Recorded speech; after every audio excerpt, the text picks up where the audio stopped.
Ladies, I am here tonight on the show, and I'm gonna do my recap of the Elimination Chamber. All right. So the show starts with the Miz and Rey Mysterio in a one-on-one match. I did not watch this match because I watched the replay, and for some reason they don't show the pre-show on the replay, so I missed the match. But I guess Rey Mysterio won with disqualification. I'm not sure what the hell happened. I don't know why they don't show the pre-show match on the replay, so I didn't watch it.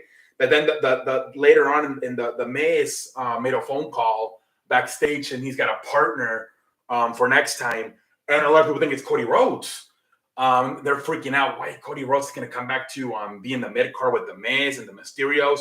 But now they're saying it's actually Logan Paul that he's going to come in and because I guess they're both from Ohio and now they both live in Los Angeles, so they kind of have a lot of stuff in common. So I don't know, whatever. But they're saying it's not going to be Cody Rhodes. It's going to be Logan Paul. They're going to have a tag team match possibly at a WrestleMania. The Mysterios, Dominic and Ray versus Logan Paul and the Miz. We'll see what the future holds. But yeah, a lot of celebrities are talking about obviously Stone Cold Steve Austin and Kevin Owens. They're talking about Mr. Jackass and Sami Zayn for the Intercontinental Championship. A lot of shit, man. A lot of celebrities. Man, I think that WWE really desperate for ratings, for pay-per-view buys. Now they're at the point where they're actually selling 2-for-1 tickets. So you want buy ticket and you get to go to both shows on both Saturday and Sunday. Man. Wow, they're really desperate for bringing in guys like Stone Cold Steve Austin, Mr. Jackass, Logan Paul. Jesus Christ, man. Ugh. Not a good sign. You know, that's how they feel about their current wrestlers, right? Outside of Brock Lesnar and Roman Reigns and maybe Charlotte, Ronda Rousey, maybe Seth Rollins. Not a lot. Jesus Christ, man. Ugh. And then we get to the first match of the night, Roman Reigns versus Goldberg.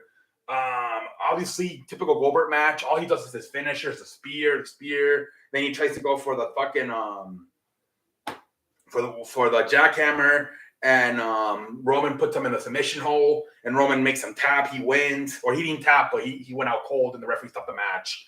Roman Reigns retains. Typical Goldberg match. You know, all he does is finisher, and then he either wins or loses, but he don't go more than 10 minutes.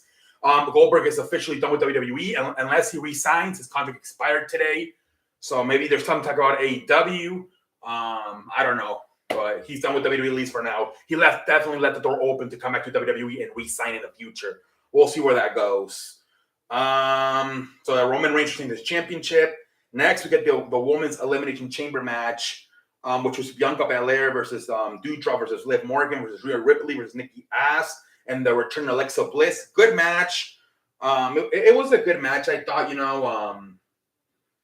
good match. The girls did a good job with the match. At the end, Bianca Belair wins. The thing about this match is they always pick the last person to win. So I guess they made that match mean something on Raw when they had that Gauntlet match where the winner would be the last entrance. So I think almost all these matches, the last person who enters at number 6 wins some. So Bianca Belair got to enter number 6 and she won the match over Alexa Bliss. I thought maybe Alexa Bliss would win it, but no, Bianca Belair won it. So now Bianca Belair is the number 1 contender for the Raw Women's Champion. Next, we got Ronda Rousey, Naomi versus Charlotte and Sonya Deville.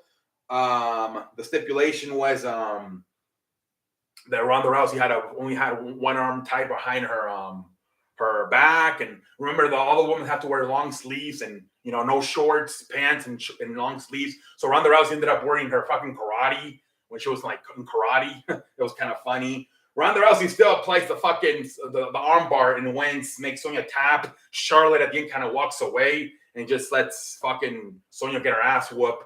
Ronda Rousey and Naomi win. Whatever. It was kind of fuck. I feel like she was using her arm. She had it like tied to the side instead of having it like in the back. It was like more to the side. So I feel like she was low key with like maybe without the camera really looking at it. She was still using the arm. I felt like whatever. Then we had Drew McIntyre versus Madcap Moss. I thought it was a good match, man. I really did. I thought fucking Madcap Moss got fucking planted right and fucking fell right on top of his head. Jesus Christ, man. The referee almost stopped the match. She was freaking out. Oh man, I thought it was a good outing for Madcap Moss, man. I thought it was gonna be a shitty ass match, but great performance by Madcap Moss, man.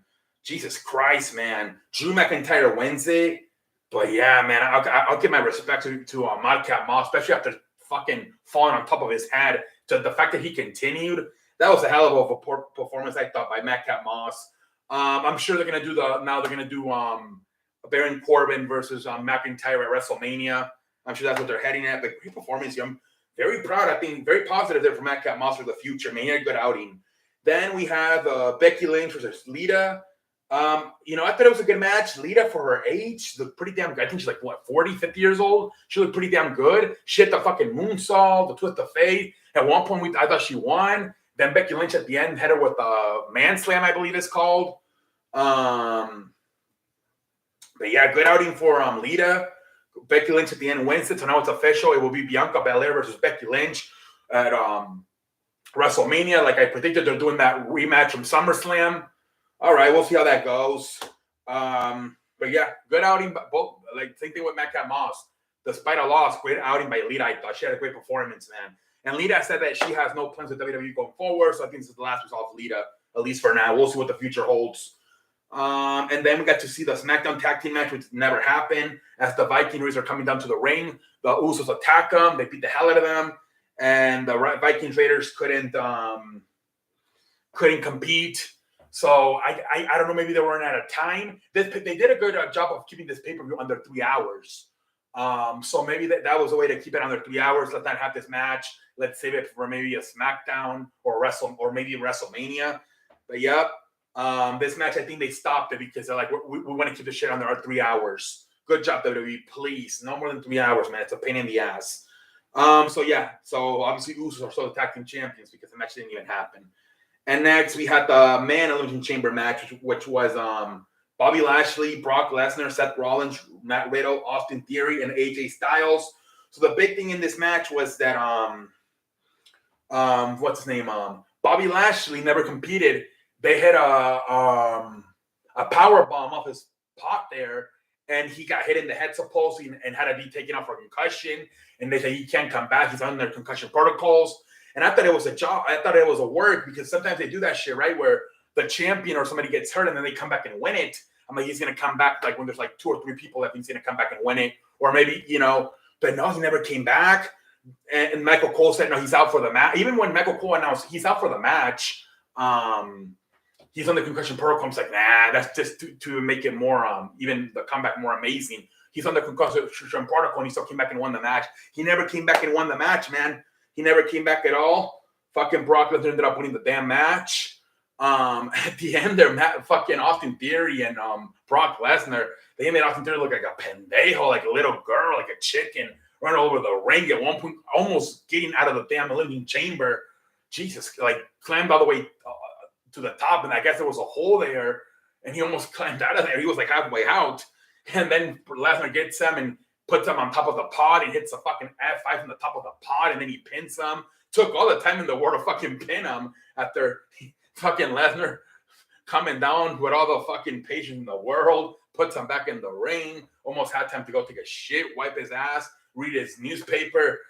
For a minute, I'm like, wait a minute, it's so much time. Fucking, what's his name? Austin Theory might fucking kick out. Jesus Christ, made Austin Theory look like a pendejo, man, in this match, I thought, man. Jesus Christ, man. All that buildup with Vince McMahon for this. You should have protected him more and have him not be the last person eliminated, man. They made him look like a pendejo.